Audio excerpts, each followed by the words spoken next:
Assalamualaikum warahmatullahi wabarakatuh. Alhamdulillah rabbil alamin wa bihi nasta'in wa ala umuri dunya waddin. Wassalatu wassalamu ala asrafil anbiya'i wal mursalin wa ala alihi wa sahbihi ajma'in. Amma ba'd. Kembali lagi di program RI Talk bersama saya Auf Fahmi Mahri. Saat ini kita kedatangan narasumber kita Al-Ustadz Al-Farabi rahimahullah. Pertama kita sapa dulu, bagaimana kabarnya Ustadz? Alhamdulillah, baik insyaallah. Jadi ada beberapa hal yang akan kami tanyakan Ustaz. Jadi begini, bagaimana tanggapan Ustadz tentang hubungan bulan Ramadan dengan Al-Quran Ustaz? Karena Ramadan ini tentunya kita banyak disuruh menghafal Al-Quran, membaca Al-Quran gitu Ustaz. Al-Quran dan Ramadan itu memang tidak bisa dipisahkan, karena ayatnya sangat jelas sekali. Allah menempelkan Ramadan dengan Quran atau menyandingkan Ramadan dengan Quran. Syahrul Ramadan alladzi unzila fihil Quran, bahwa ini adalah bulan Ramadan yang di dalamnya diturunkan Quran. Artinya Ramadan tanpa Quran itu nonsens bahasa kita. Dan kalau kita kemudian ditanya, Ramadan itu mulia karena apa? Bukan karena puasa, tapi karena Quran. Ramadan itu karena Quran, di mana Ramadan itu dipilih oleh Allah sebagai bulan yang di dalamnya diturunkan Quran, maka Ramadan itu menjadi mulia. Nah, maka kalau kemudian kita di bulan Ramadan ini tidak bersama Quran, tidak dekat sama Quran, tidak punya jadwal-jadwal bersama Quran, maka susah bagi kita untuk mendapatkan kemuliaan Ramadan. Karena Ramadan mulia sebab Quran, maka kalau kita pengen dapat kemuliaan Ramadan, maka Ramadan sama Quran tidak bisa dipisahkan. Itu Ustaz, Masya Allah. Terus Ustaz, untuk target yang bagaimanakah Ustaz? Target Al-Quran yang bagaimanakah yang diperlukan di bulan Ramadan ini? Tentu banyak sekali target bersama Quran itu, target-target dekat sama Quran, atau bahasa saya target-target kita nempel sama Quran itu ketika bulan Ramadan. Mulai dari target tilawah juga harus ada. Kira-kira selama bulan Ramadan ini kita pengen tilawahnya berapa kali hatam. Kalau kemudian kita sudah lancar gitu, mungkin bisa 3 kali hatam, sehingga 10 hari hatam, 30 hari bisa 3 kali gitu. Atau juga ada target menghafal. Yang belum pernah hafal bisa hafalan mungkin juz amma gitu, surat-surat pendek, sehingga kalau kemudian nanti jadi imam ndak 3 kul aja yang diputar gitu ya. Ada variasi. Kemudian juga target tadabbur, ini juga penting, target tadabbur, di mana mungkin 1 hari bisa 1 ayat mentadabburi Quran gitu ya. Kemudian juga target beramal sama Quran, itu juga penting sekali, bahwa Quran ini memang perlu dibaca, dihafal, ditadabburi, dimurajaah, tapi tidak kalah pentingnya Quran perlu diamalkan. Bahwa kalau kemudian kini bulan Ramadan, kalau kita betul-betul bisa ngamalkan Quran, insya Allah puasa kita diterima. Karena kalau kita bersama Quran, mengamalkan Quran, kita sebenarnya sedang menyempurnakan puasa-puasa kita. Begitu. Jadi targetnya banyak sekali, nanti tinggal kemudian diolah saja, mau yang seperti apa. Kemudian Ustaz, ini dengan cara apa Ustaz kita mengistimewakan Al-Quran di bulan Ramadan ini? Teman-teman sekalian, kalau kita ingin mengistimewakan Quran, maka salah satu yang perlu kita lakukan adalah jadikan Quran itu sebagai zikir, ya, sebagai zikir yang bisa kita ingat, yang bisa kita terus baca dalam keadaan posisi kita sedang duduk, berdiri, terlentang, dan apapun, ya. Artinya di bulan Ramadan ini kita perlu memuliakan Ramadan itu dengan cara menjadikan Quran sebagai zikir. Jadi sehingga dimanapun dan kapanpun kita bisa untuk kemudian terus belajar, membaca atau menghafal, memurajaah Al-Quran. Kalau hanya sekedar dibaca, itu kan kita perlu duduk, perlu kemudian baca Quran gitu kan. Tapi kalau sudah jadi zikir, itu banyak sekali. Ya, bisa kita murajaah, bisa kemudian kita menambah hafalan Quran kita, atau kemudian kita mewajibkan diri kita untuk bersama Quran di jam-jam tertentu. Contoh, Contoh saat selesai taraweh, saat kemudian sedang selesai sholat duha atau selesai sholat 5 waktu, kita punya waktu khusus untuk belajar Quran atau membaca Quran. Sehingga dengan begitu Quran kita jadi zikir. Itu yang diharapkan sebenarnya ketika kita ingin memuliakan Quran di bulan Ramadan. Jadikan Quran sebagai zikir. Ya, jadikan Quran sebagai zikir.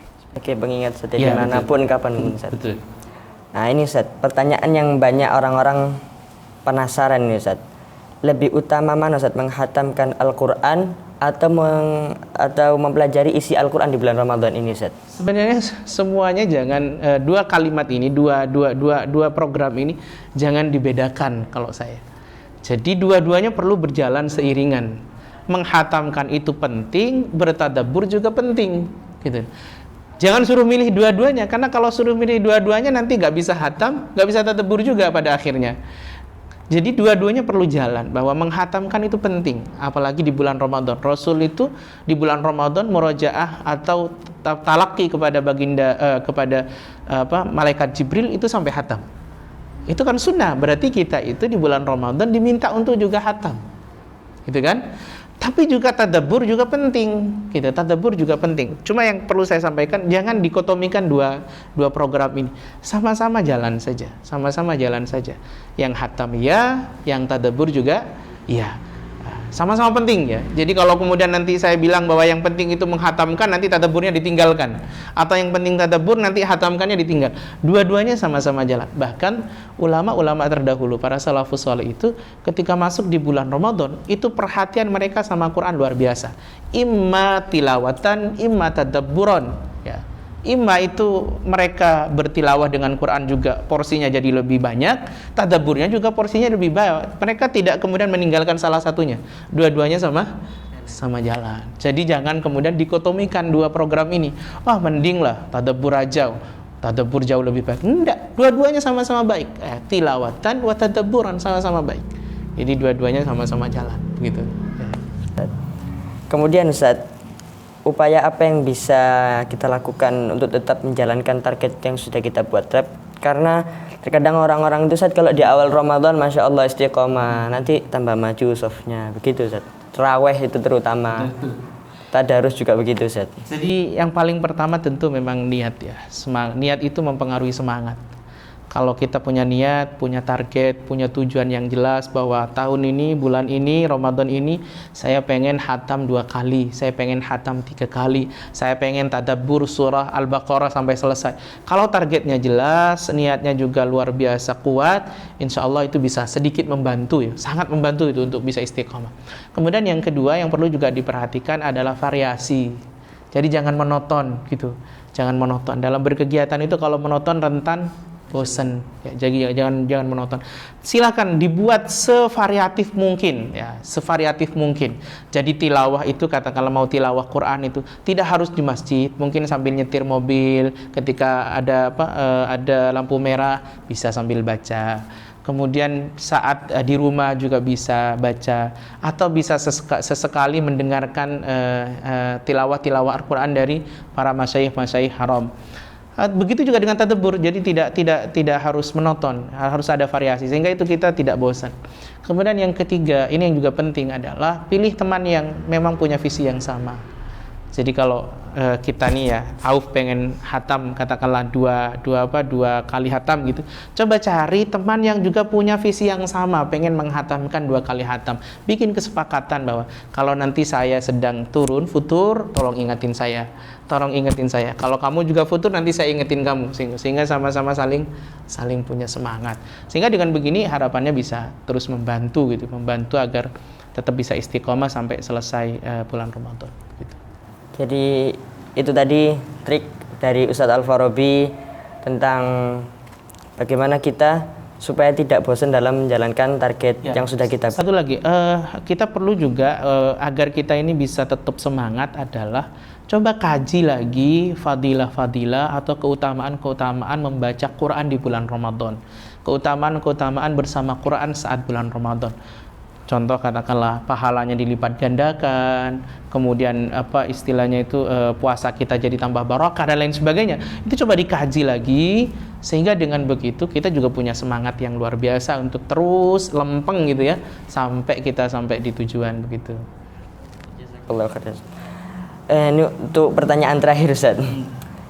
Semisal target yang sudah kita buat itu tidak terpenuhi Ustaz. Semisal kita lupa, itu hal apa yang dapat kita lakukan supaya untuk melanjutkan target yang tertinggal itu Ustaz? Ya. Kita itu sangat tidak disarankan untuk menjadi hamba Ramadan, orang yang lempeng ketika datang bulan Ramadan.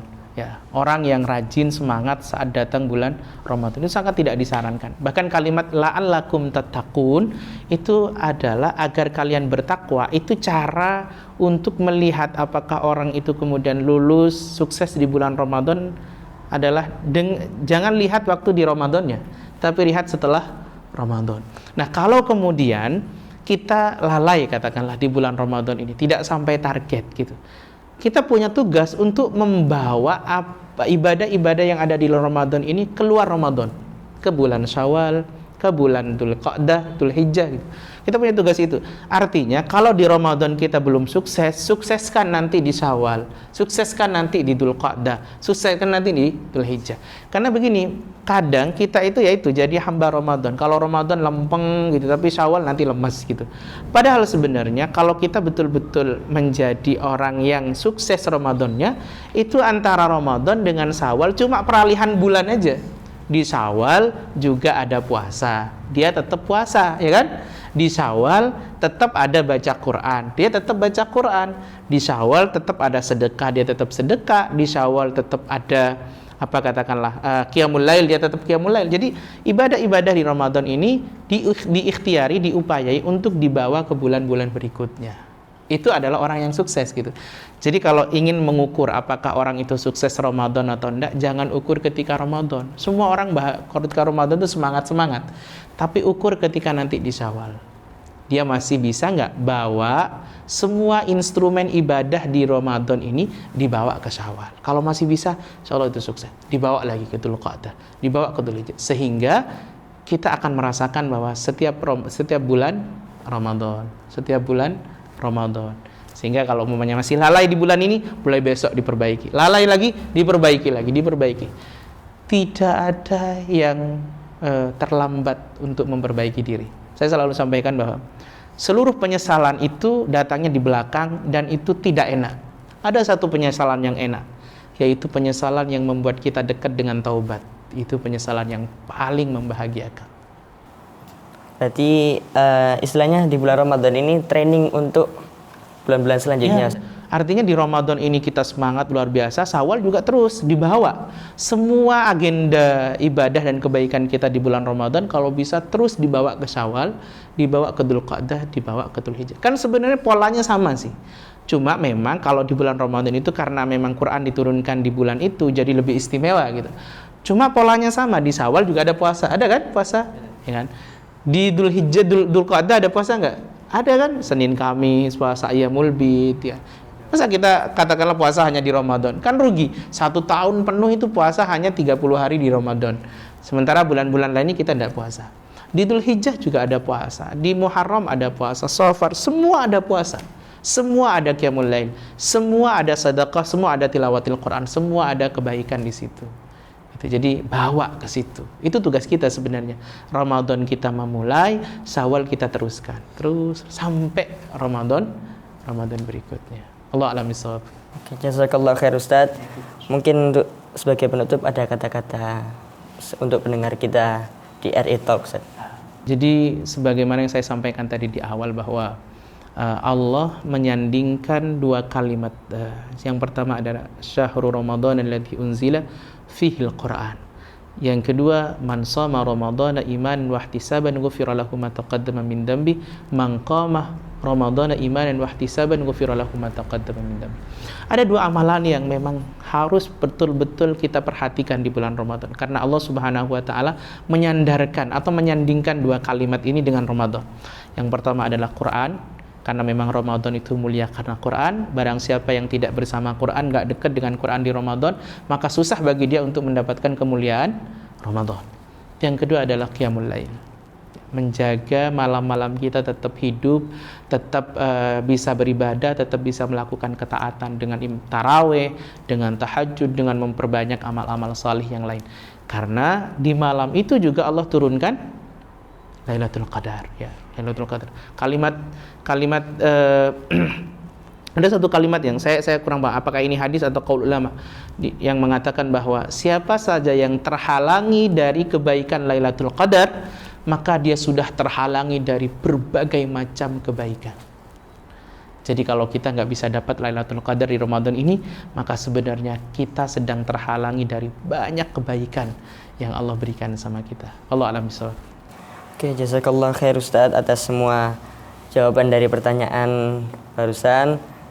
Semoga Allah Subhanahu wa taala menyehatkan kita sampai di akhir bulan Ramadan ini. Amin. Terakhir Ustaz, kami mengucapkan jazakallah khair, syukran lakum Ustaz.